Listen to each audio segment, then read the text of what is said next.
Good day, ma'am. I'm Angel Viray, your student nurse for today. So now we will proceed to the giving a bed bath. Okay. So first, I will review your chart for any limitations in physical activity. Second is bring necessary equipment, which is the towel, and the water. And then perform hand hygiene and put a gloves and PPE.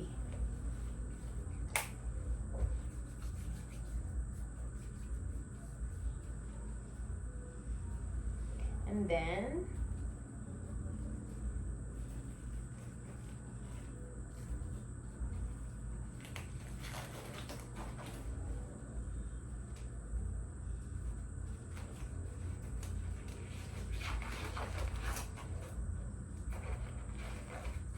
then identify the patient. So, ma'am, what's your name?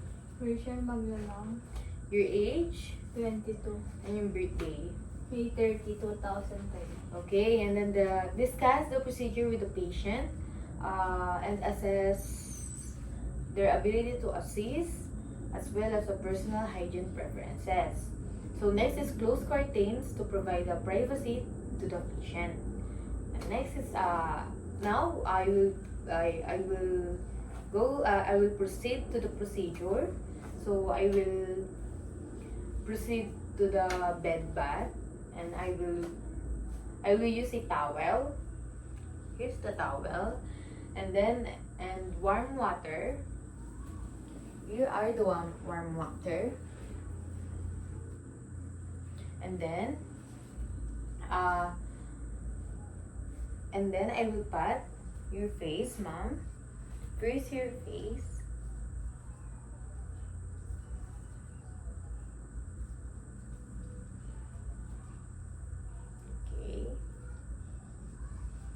First your face, then pat.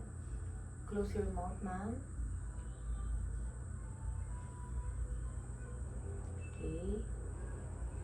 Okay.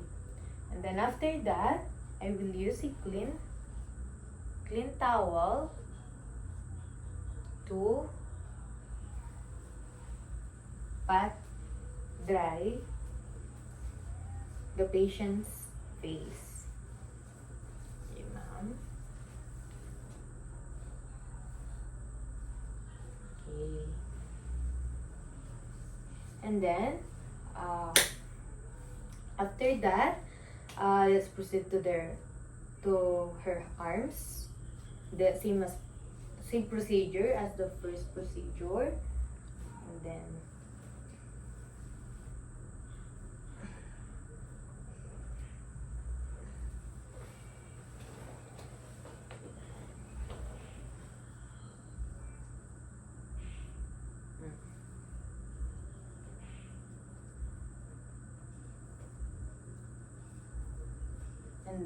I will pat dry again.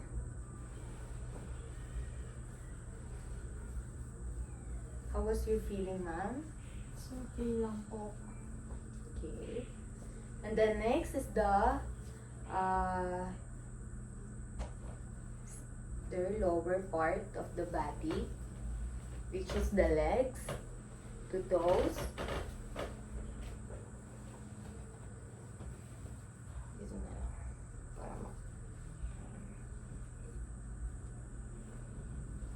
And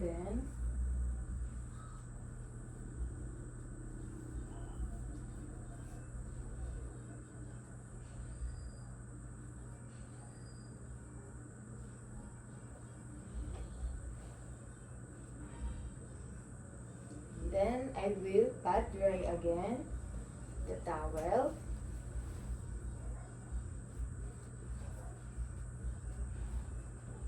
So, okay, ma'am. Thank you, ma'am.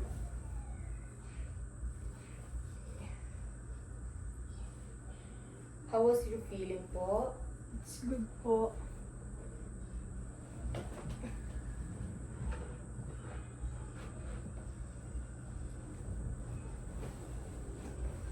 And then, after that is I removing my gloves, and then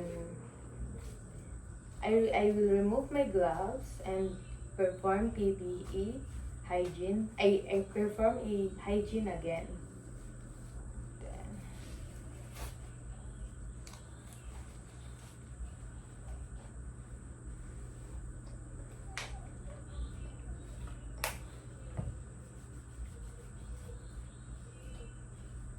Then, document all the patient's information. So, good day, ma'am. Our procedure for today is giving a bed shampoo. Okay? So, first, I will introduce myself. I'm Angel Viray, your student nurse for today. So, I will assessing you to a bed shampoo. Give a bed shampoo. Okay, so first, review the chart for any activity limitations or contradictions. Second is perform hand hygiene and put on PPE. So, I will use an alcohol to perform hand hygiene. Okay. And then I will put my gloves.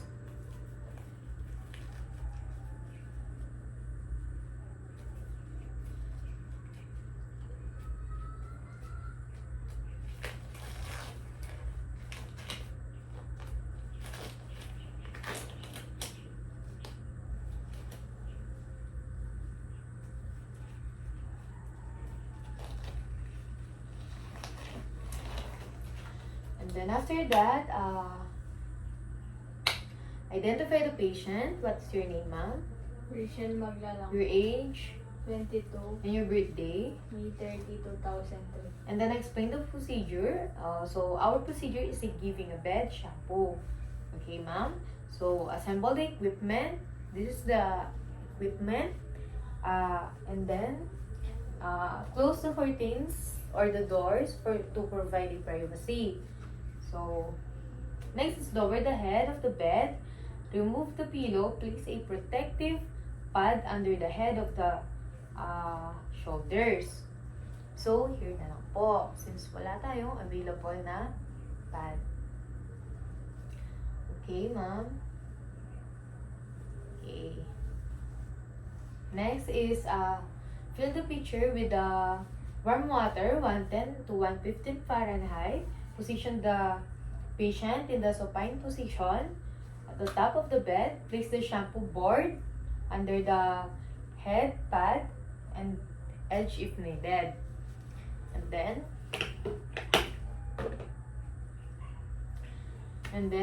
place drain container under the shampoo board drain. So here are the water, and then okay, and then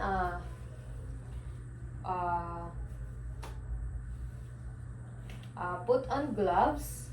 Let the patient hold a washcloth at the forehead. Next is protect eyes. Okay. Wait, man. I will.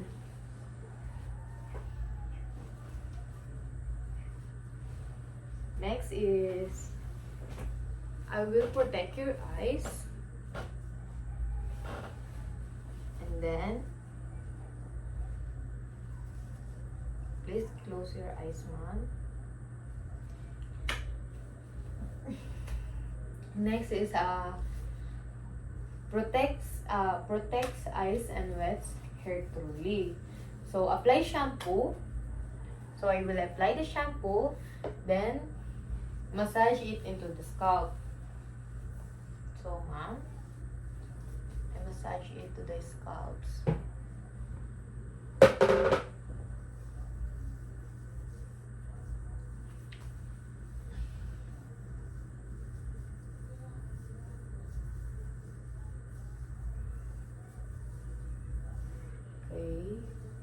The rationale of this is to cleanse the hair and scalp. And then,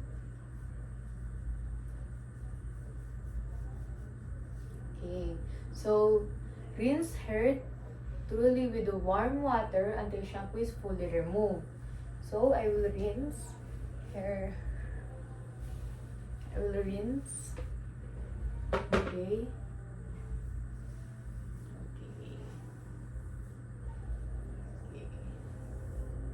So apply conditioner if needed. And then, if needed, empty the drink container here. Empty the drink container, then before final rinse. Rinse her thoroughly again. So make it 2 times. Then remove the shampoo board. Wrap the patient's hair in towel. So this is our towel. And then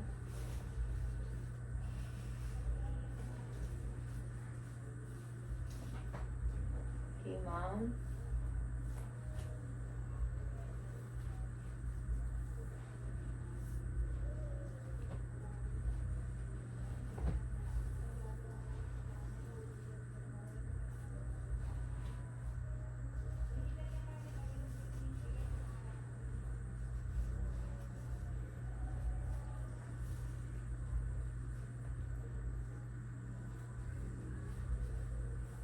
Okay. And then after that is pad hair dry gently, and then keep a dry protected pad under the head. So next is gently brush the hair, removing tangles. So ma'am, okay na po.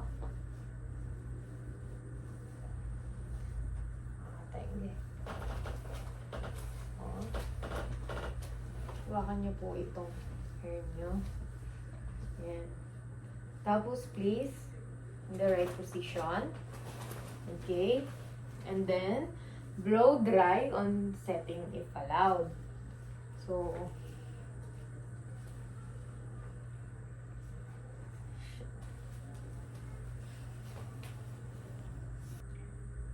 next is pat hair dry gently. Keep a dry protective pad under the head. Okay. Okay, ma'am.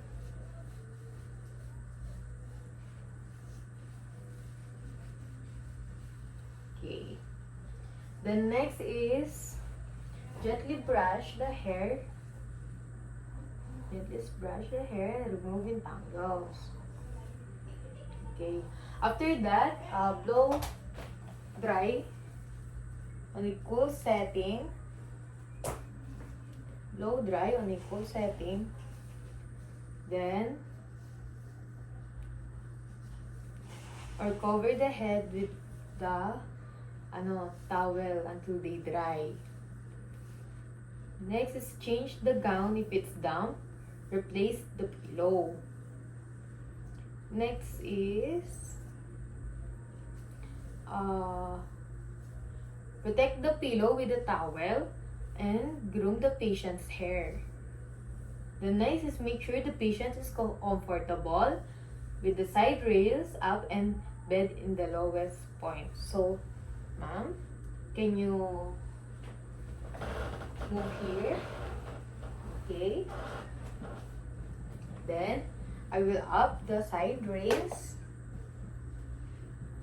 Then, are you comfortable to your positions? Yes po.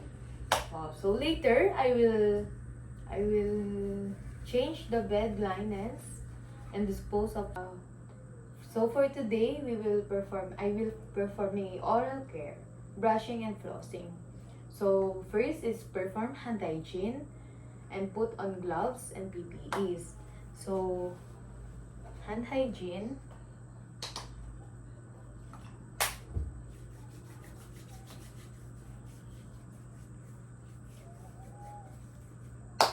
Next, the gloves. Put the gloves.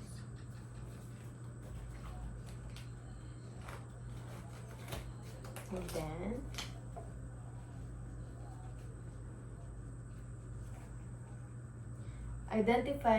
identify the patient and explain the procedure. So, ma'am, what's your name, Rachel Maglalang. your age, 22. and your birthday? May 30, 2003. Okay, ma'am. Thank you. And then now, assemble the equipments. So here are the equipments.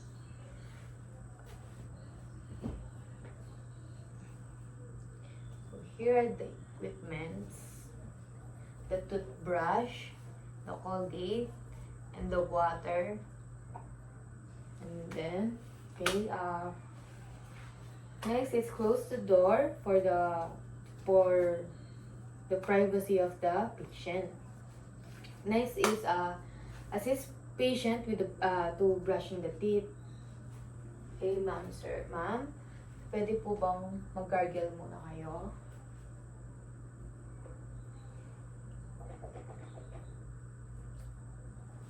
Okay.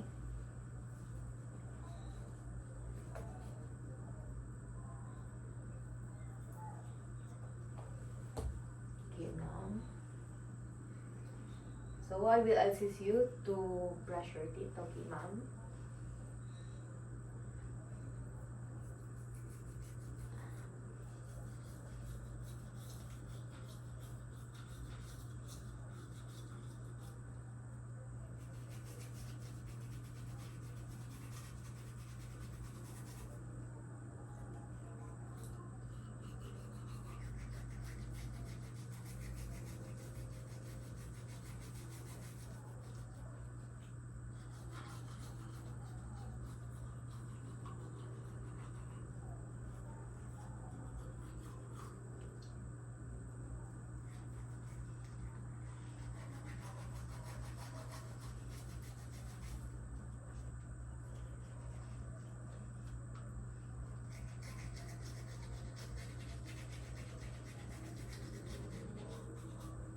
Okay, ma'am.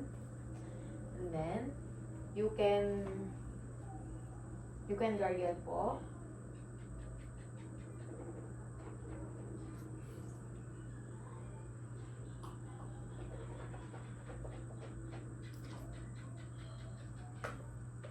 Okay, wait, ma'am. I will patch you to your okay.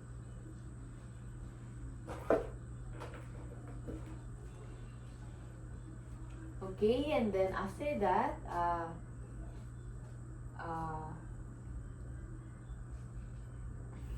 hold an emesis basin for patient to rinse and spit.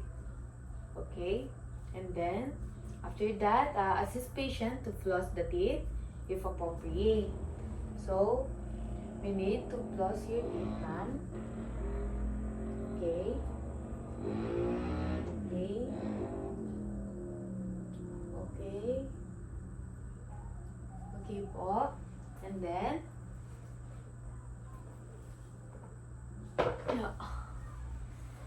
after that, use about 6 inches dental floss, okay?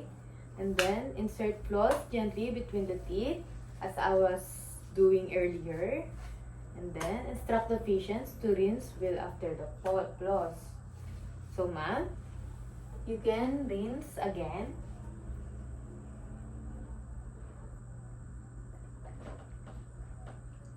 Okay, thank you, ma'am. And then,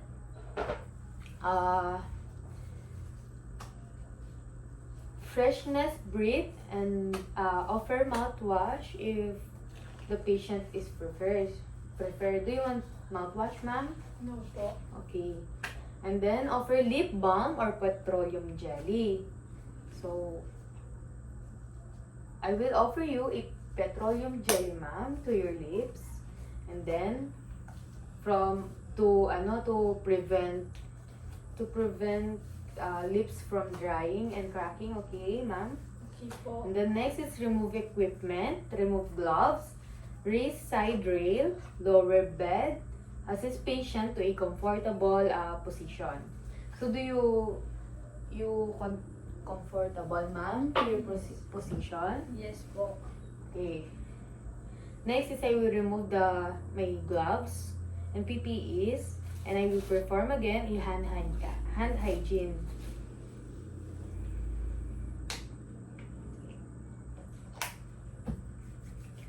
Okay. And then next, I will document it, all of the information of the patient. And it's now, ma'am, I will change the bed linens later, then dispose of soil and linens accordingly to the facility policy. So I remove my gloves and PPE, and I will perform a hand hygiene. After that, I will document your information.